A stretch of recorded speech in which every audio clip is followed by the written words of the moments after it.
Поющие бородатые кондитеры кочуют из одного района Сиднея в другой и на глазах публики готовят едва ли не самый известный десерт арабской кухни – кнафе. Сладкое блюдо дало название и всплывающему кафе. Кухня и торговый зал располагаются в транспортном контейнере. 4 раза в неделю Фейди, Мазан, Мишель и Ральф собираются вместе, чтобы готовить кнафе по рецепту матери-основателя и креативного директора заведения Амира Эль-Иссы. Сладкое угощение оказалось настолько популярным в семейном ресторане Эль-Иссы, что он и команда поющих братьев-бородачей решили превратить десерт в уличную еду.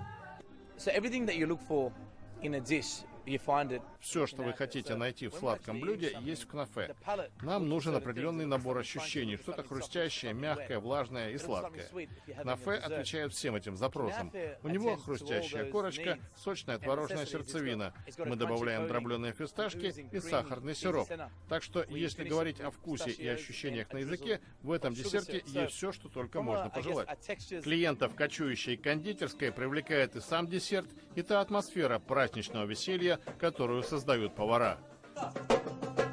Надя Кришнадия говорит, что ей нравится и десерт, и те, кто его готовит. Фантастика! Творожная прелесть и хрустящая корочка – мои любимые. Я всегда оставляю их напоследок, а ребята добавляют кайфа. У них тут как на джеме 90-х, и потанцевать можно здорово. Керри Кларк уже полгода подписана на аккаунт бородачей в Инстаграм. Пожалуй, именно благодаря этим парням я и узнала про кнафе. Пробовала его в некоторых других местах, но здесь лучше всего.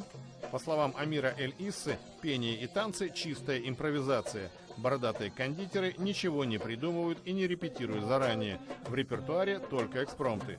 Эль-Исса открыл еще одну всплывающую кондитерскую в Мельбурне. Его цель – глобальная экспансия, которая, по замыслу, должна начаться с Нью-Йорка.